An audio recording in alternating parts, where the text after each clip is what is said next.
The salt-sweet breeze drifting across the Amalfi Coast tasted like something I hadn't felt in nearly a decade. Permission to breathe. For the first time in 9 years. I wasn't tucked into a windowless conference room at Bruxelles DataWorks, fixing crisis after crisis for people who never even learned my last name. I wasn't canceling plans, skipping holidays, or apologizing to friends for being on call again. I was simply still.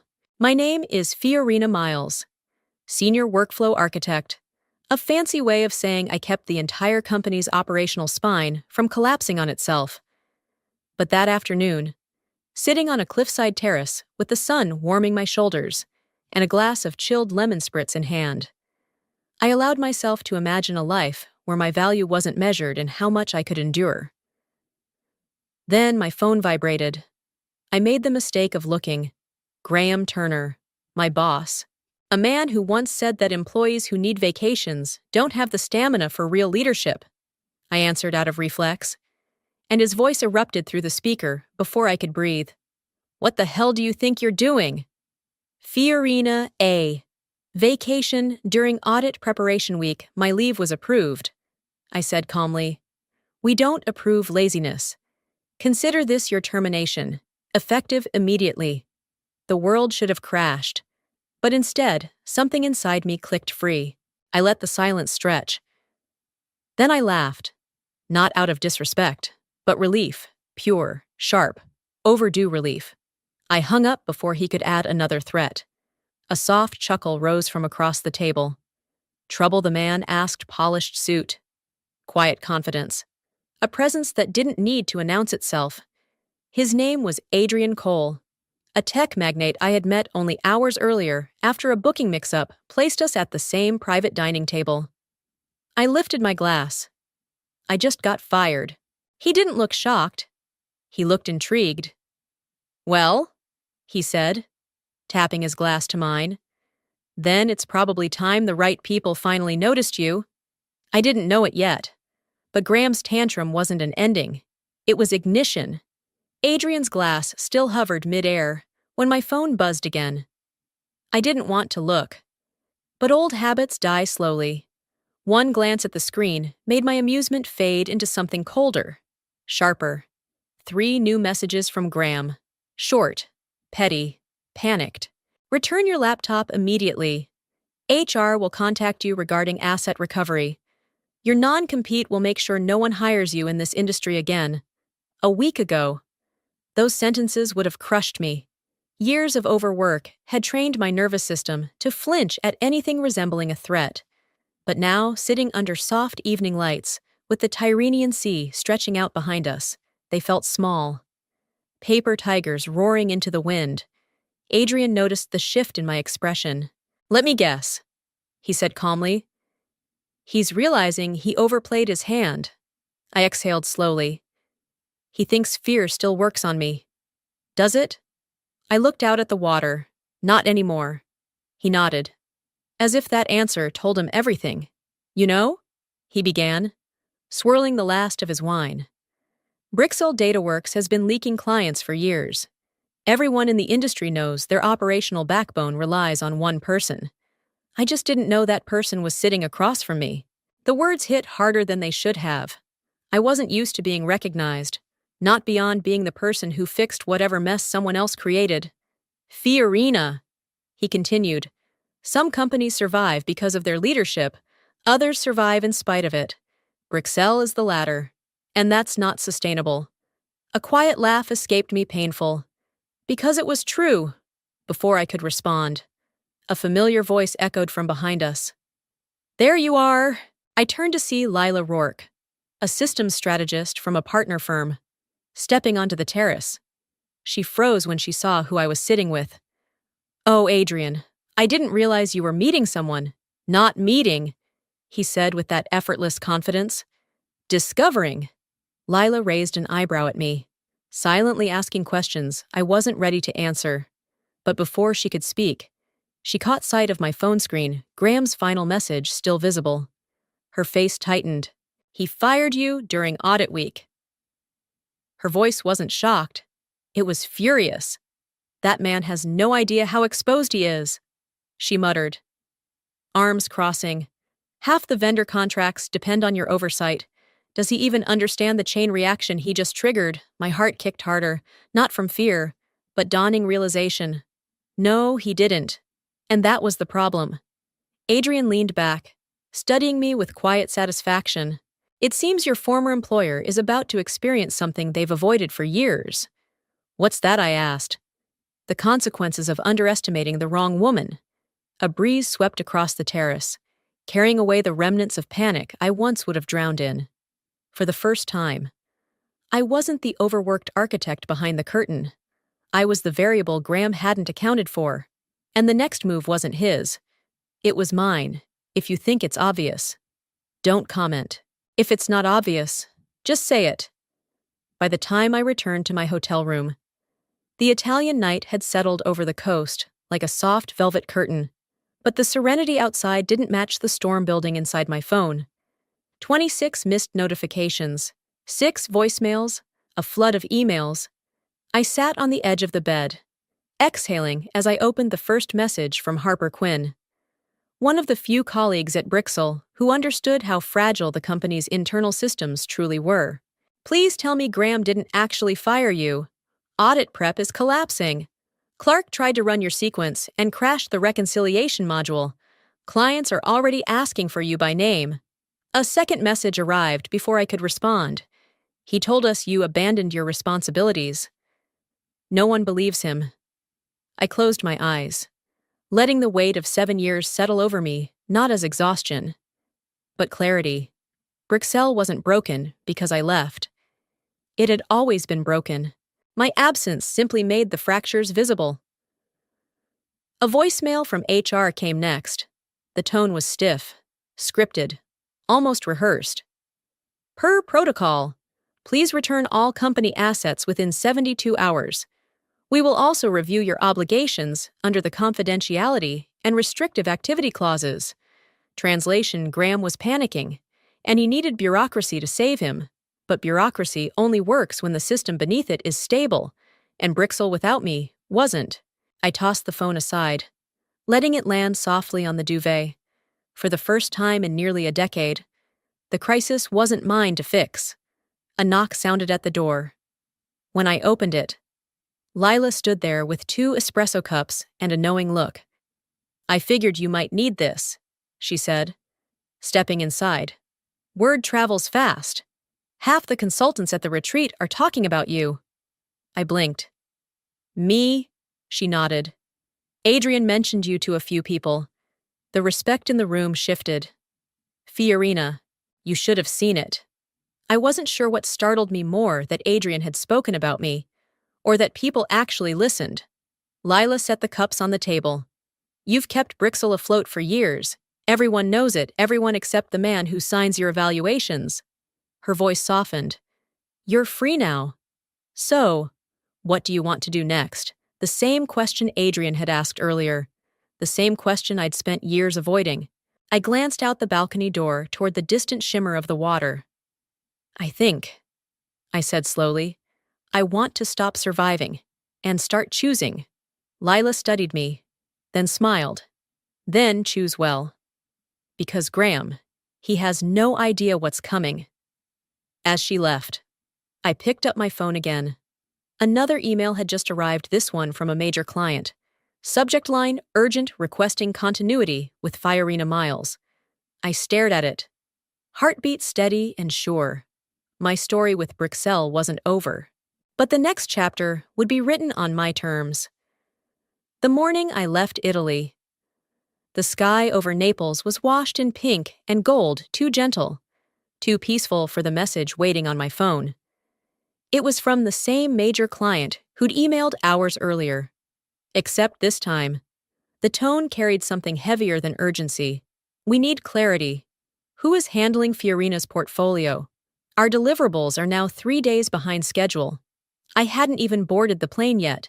By the time we took off, Wi-Fi flickered on, and the consequences of Graham's impulsive tantrum were already unfolding across my inbox, like a slow, inevitable detonation. A thread of internal emails, dozens long, revealed the chaos in real time. Clark, I can't complete the audit prep. The reconciliation algorithm keeps producing error codes I don't recognize. Operations lead.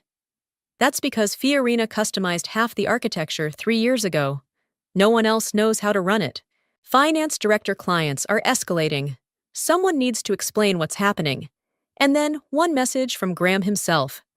Find Fiorina's documentation. She must have left something behind. No one is irreplaceable. I almost laughed out loud at 30,000 feet. Documentation. The system didn't run on documentation. It ran on insight. Years of refinement. Thousands of micro-adjustments based on instinct and pattern recognition knowledge you only gained by being in the trenches long enough to see the whole structure breathe. You can't download that. You earn it. But the most gutting message came from Harper. He's blaming you, telling leadership you sabotaged the workflow. People are pushing back finally, but it's ugly. I stared at the screen, pulse steady, surprisingly calm.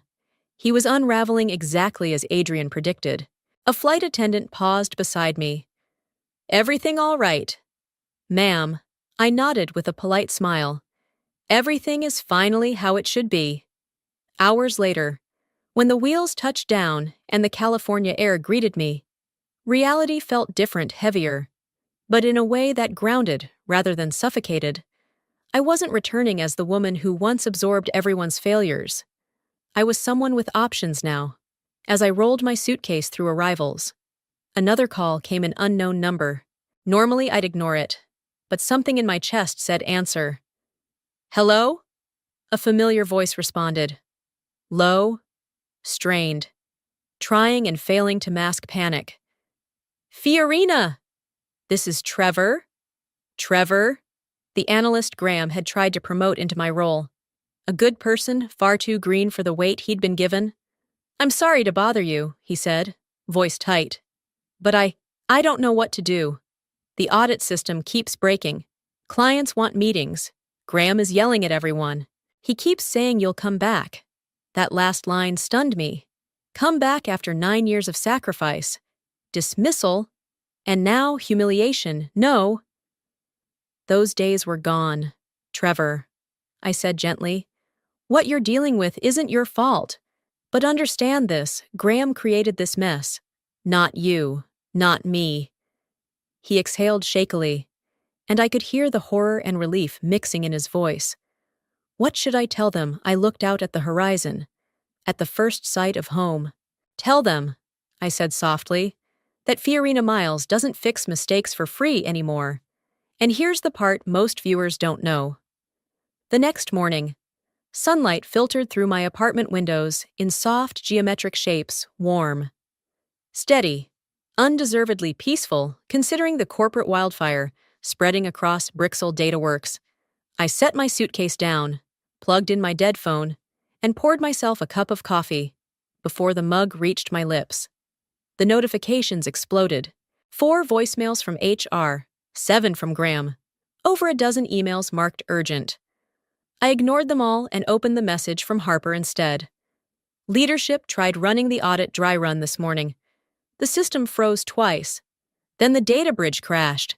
2 clients are threatening to pause funding unless you're reinstated or replaced with someone of equal expertise. Spoiler, that person doesn't exist. A second message arrived seconds later. Graham's panicking. He's rewriting the narrative saying you left without warning. A humorless laugh escaped me. 9 years of scheduled overnights, missed breaks, emergency fixes at dawn. But apparently, I was the unreliable one. My phone rang, then another unknown number. I let it go to voicemail, expecting another HR script. But the transcription preview froze me mid-sip. This is the Brixel board. We need to discuss recent events. The board. They never contacted anyone below VP level. The fact they reached out to me directly told me everything panic wasn't limited to Graham. The system collapse was now a leadership crisis. Before I could process it, the phone rang again, this time a number I did recognize. Adrian. I answered immediately. Back in the States already. His voice held that effortless calm, the kind that made chaos sound like an optional inconvenience. Just landed yesterday. I imagine your inbox looks entertaining. That's one word for it. He chuckled. I spoke to two of Brixel's former clients this morning.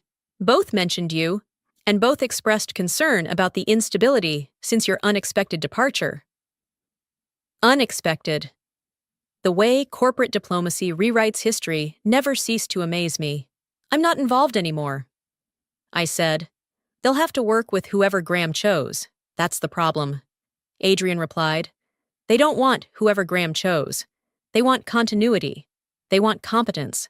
They want you. I inhaled slowly. I'm not breaking any contracts. I'm not soliciting anyone. You don't need to, he said. When leadership fails, clients follow stability. And from what I hear, you're the only stable variable Brixel ever had. His words weren't flattery, they were confirmation. A pause stretched between us. Fiorina, he continued, voice lower now. I'd like to meet again. There are opportunities opening ones that align with your level, not the level they kept you trapped in. A knock at my door interrupted him. One sharp, impatient rap. I froze. Adrian heard it. Expecting someone, no? Another knock. Harder this time. My pulse steadied, not fear, but something colder. Controlled. I should call you back, I murmured. Be careful, he said softly, when I opened the door. I wasn't surprised. Standing there, face flushed with desperation, jaw tight with anger, he couldn't hide Graham Turner. And this time, I wasn't the one who felt small. From here, the story begins to change direction. Graham stood in my doorway, as if the world behind him were on fire. And, in a way, it was. His suit jacket hung unevenly. His tie was half knotted, and his eyes carried that frantic sheen of a man who had spent the last 48 hours losing control of a kingdom he never truly ruled. Fiorina, he said, forcing a breath. We need to talk. There was a time when those words would have tightened my chest, made my heart race, made me shrink. Not today. I don't think we do, I replied calmly. He pushed the door wider and stepped inside without waiting for permission. The arrogance was familiar, but the desperation underneath was new. For 9 years, he began sharply, I've counted on your reliability, your consistency, my silence, I offered. He flinched, a small, involuntary twitch of guilt or rage, I couldn't tell which. This isn't the time for sarcasm, he snapped. The audit is collapsing. The entire workflow is out of alignment. The clients are furious. They're not furious, I corrected. They're reacting to instability you created. His jaw tightened. I didn't create anything. You left. You fired me, I reminded him softly. He exhaled, pacing like a man replaying his mistakes in real time. Look, I may have acted hastily. Hastily, I repeated. Eyebrows raised. You called my vacation laziness. Insulted me. Then terminated me mid-sentence. That's not hasty. Graham, that's habitual. He stopped pacing. For the first time since he arrived, he really looked at me, as though realizing I wasn't the same woman he berated for almost a decade. You need to come back, he said finally. The words weren't a request, they were a plea wrapped in a command. No. The simplicity of it stunned him. You don't want to hear the terms, he asked, voice cracking on the last word. There are no terms you could offer that would make returning worth it. He ran a hand through his hair, fingers trembling. I can fix this. Look. The board wants answers. They want to know why the only person who kept our structure running is suddenly gone. I tilted my head. And what did you tell them? His silence was answer enough. Fiorina, he said again. Softer this time. I underestimated you. All right, I thought you were replaceable. You weren't wrong, I replied. You just miscalculated who replaced whom. Confusion flickered in his eyes. He hadn't heard about Adrian yet, or the conversations already shifting the industry around him. Graham, I continued, voice steady. You didn't lose control because I left. You lost it because you never earned it. He swallowed hard. as though the truth were a physical weight. "You're really not coming back, no." His shoulders slumped. The collapse wasn't loud. It was quiet, hollow, inevitable. He stepped toward the door, paused, and whispered, "They're going to blame me for this." "They should," I said. He didn't turn around. He just nodded once, defeated, and walked away. The silence after Graham left wasn't peaceful. It was charged electric, like the air right before a storm breaks open. I stood in my living room for several minutes, staring at the closed door, letting the weight of the moment settle. 9 years of being talked over, overlooked, dismissed, minimized. And now the man who once mocked my need for rest had shown up trembling in my doorway. Not because he lost an employee, because he finally realized he'd lost the structure holding his world together. My phone lit up again. Board of Directors incoming call. Ah, there it was, the next domino. I answered, steady and composed. "This is Fiorina." A voice cleared on the other end. "Ms. Miles. This is Director Helena Moss. We'd like clarification on several urgent matters regarding your departure." There was no hostility in her tone, just exhaustion and the sharp edge of corporate survival. "Of course," I said. "How can I help?" she exhaled. "We were unaware of any issues until this morning. We were told you left abruptly. I was terminated." I corrected gently. "Without cause. During approved leave." Silence. Heavy, damning silence. Another board member chimed in. "Is it true no one else has access to the full operational architecture?" "Yes," I replied.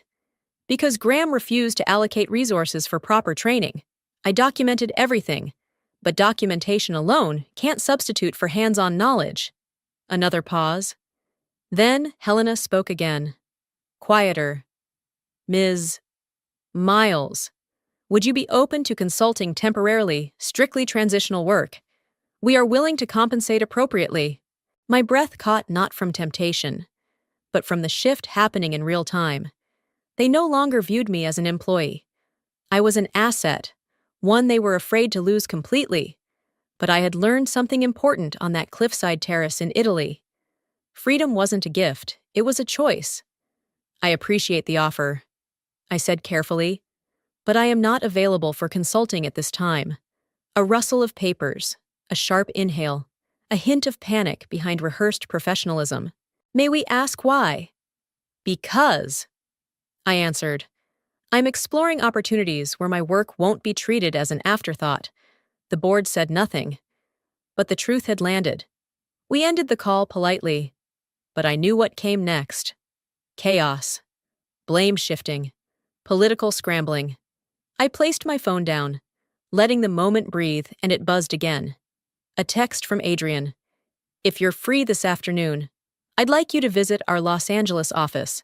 I think we're ready to talk specifics." My pulse steadied. Not racing, not anxious.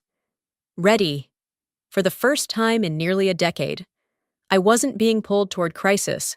I was stepping toward possibility. I grabbed my blazer, locked my door behind me, and walked away from the life that had demanded everything. Because the next chapter, it wasn't about proving my worth. It was about choosing where it would finally be recognized. Helion Corps' Los Angeles headquarters didn't look like a corporate building. It looked like a promised sleek architecture, clean glass lines, a quiet hum of focus that vibrated through the lobby like disciplined energy. It felt like the opposite of Bruxelles' fluorescent despair. A receptionist greeted me by name. "Welcome, Ms. Miles. Mr. Cole is expecting you." Expecting me, not squeezing me between emergencies, not summoning me out of obligation, expecting.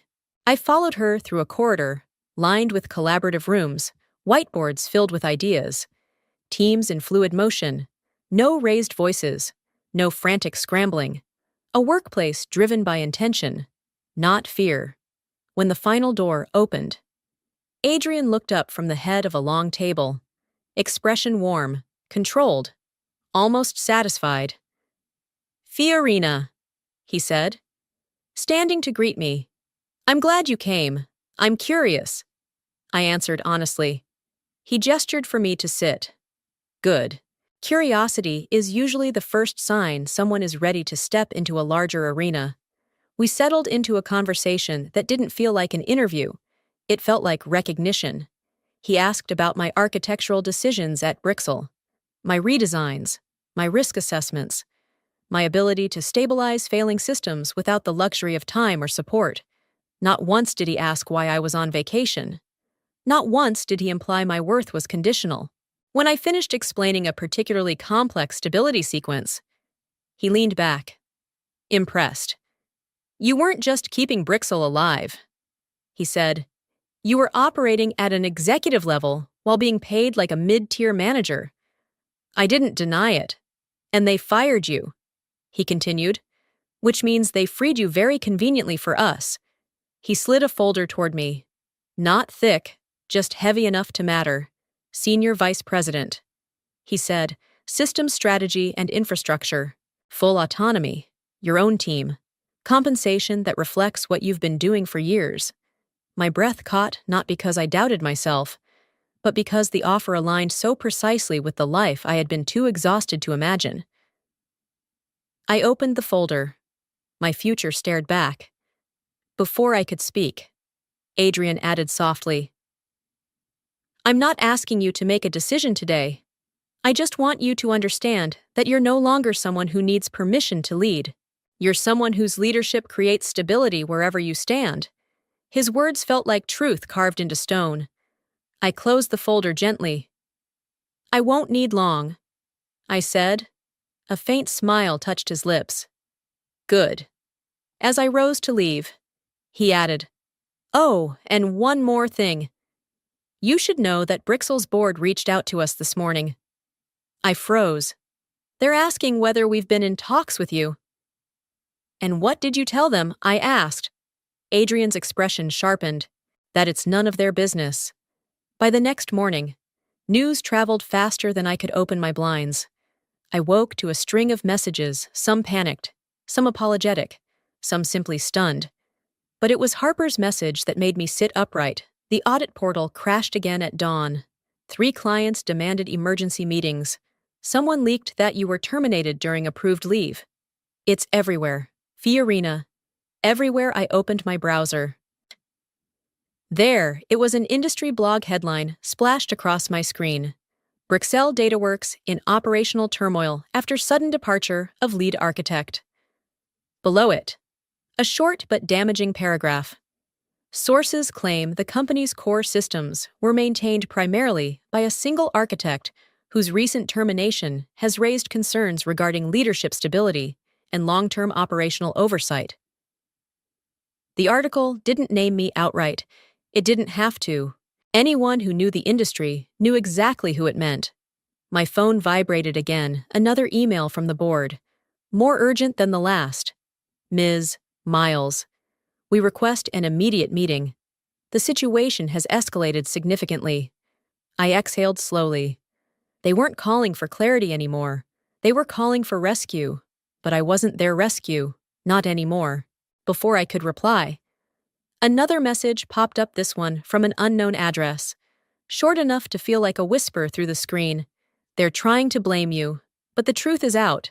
Don't let them pull you back. No signature. But I recognized the writing style. Trevor. A soft knock sounded at my door. I opened it to find Harper standing there exhausted. Tense, but determined. I shouldn't be here, she said quickly. But you deserve to know. Know what? She stepped inside and lowered her voice. The board confronted Graham this morning. The entire meeting was recorded. Someone leaked the transcript. My heart stilled. She handed me her phone. Lines of text filled the screen. Board member, why did you terminate the only architect capable of stabilizing our systems during audit season? Graham, I believed she was undermining leadership. Board member, or did she simply overshadow you?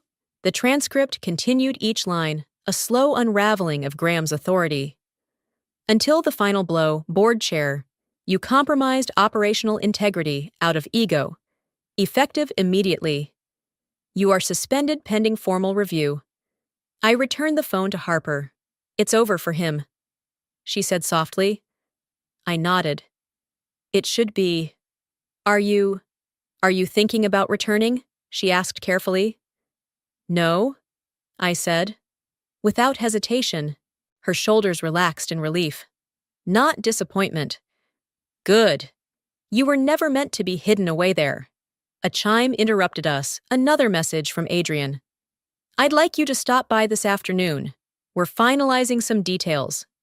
Harper raised an eyebrow. Is that who I think it is? Yes. Then go, she urged, and don't look back. As she left, I stood in the quiet of my apartment, feeling something unfamiliar settle into my chest. Not anger, not vindication, alignment. For the first time in 9 years, my life wasn't reacting to crisis. It was choosing direction, and the direction was finally mine. Adrian's office was quieter than usual when I arrived that afternoon. No chatter in the hallways, no hurried footsteps, just a stillness that felt intentional. He stood by the window, overlooking the skyline, hands clasped behind his back. Without turning, he said, Brixell announced Graham's resignation this morning. I stepped closer. Voluntary, he smiled faintly. Nothing about it was voluntary. There was no triumph in his tone, only the calm inevitability of a storm reaching its last crackle of thunder. He faced me then. Before we finalize anything, I want to ask you one more time. Are you ready to step into a role that won't hide you? One that demands presence, not silence. I didn't need to think. I've been ready for years, I said. He nodded once, then slid a single-page contract across the table. Clean, direct, no traps, nothing to shrink myself around. Senior Vice President. My name, printed clearly, my future, finally visible. I signed, and just like that, something inside me, the part that had carried Brixell on tired shoulders, the part that once believed loyalty required self-erasure, finally loosened its grip. When I left Helioncore, the sunset washed the city in warm amber. I paused at the edge of the courtyard, letting the moment settle into my bones. My phone buzzed. A final message from Harper. Everyone here knows the truth now. They're saying you didn't just hold the company together. You were the company. I typed back, take care of yourself. It's not your burden anymore. Then I powered off my phone, for the first time in 9 years. Silence wasn't something I feared. It was something I chose. And as I stepped into the evening light, I finally understood being fired didn't end my story. It freed it. When I look back, I realized getting fired wasn't a loss. It was the moment I finally reclaimed myself. Sometimes life closes a door just to show you where you truly belong. How did you feel when you heard my story? And where are you listening from? Share your feelings in the comments. Send this video to someone who needs it. And don't forget to subscribe to the channel to join me in the next stories. In the next stories. In the next stories. In the next stories. In the next stories. In the next stories. In the next stories. In the next stories. In the next stories. In the next stories. In the next stories. In the next stories. In the next stories. In the next stories. In the next stories. In the next stories. In the next stories. In the next stories. In the next stories.